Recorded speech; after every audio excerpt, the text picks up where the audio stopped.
Buongiorno, io mi chiamo Luciano Alban, vengo da Montebelluna, in provincia di Treviso, vivo da 49 anni in Svizzera, sono presidente della CAVES, che è la Confederazione delle Associazioni Venete in Svizzera, e attualmente sono vicepresidente della Consulta.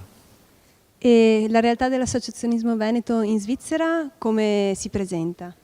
Ma noi abbiamo appena terminato un ciclo, perché vorrei ricordare che la Svizzera è stato il primo paese di immigrazione veneta nel dopoguerra, e da un paio di anni assistiamo a una nuova emigrazione di livello medio superiore che è veramente consistente, cioè incredibile quanti giovani laureati o neolaureati, ma anche alcuni con famiglie, che arrivano lì per lavorare, per avere più opportunità di lavoro e anche soddisfazioni professionali, perché la Svizzera ha molti centri di ricerca, offre molto a livello internazionale.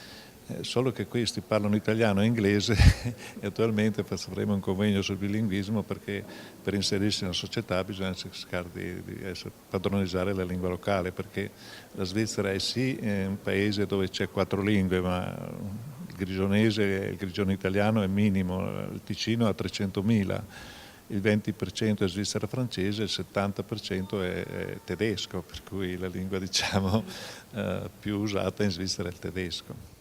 Quindi un'emigrazione che è un'emigrazione di tipo economico, imprenditoriale?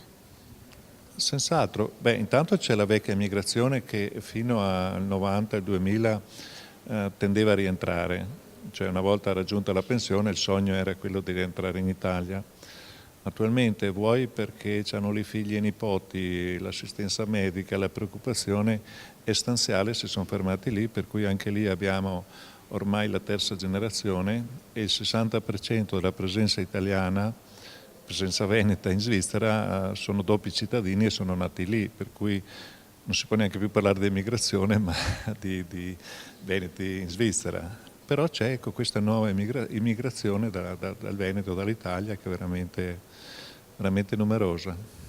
E realizzate dei progetti oppure delle attività di aiuto per diciamo, gli aspetti culturali o ricordo delle tradizioni? Prima di tutto facciamo serate informative. Noi in Svizzera abbiamo ormai anche molti riferimenti a altissimo livello. Il Politecnico Federale di Zurigo, che è la 9ª università al mondo, attualmente è presieduta da un veneto di origine, cioè una seconda generazione di Fara di Soligo, il professor Livio Zucchella, che è una personalità importante in Svizzera. E abbiamo trattato l'ultima conferenza, il lavoro di domani, proprio per vedere cosa ci si aspetta, appunto la tecnologia 4.0, e lui è un sostenitore, dice che non bisogna combattere, forse giustamente, penso giustamente, il progresso, perché frenare il progresso vuol dire suicidio, bisogna governare il progresso.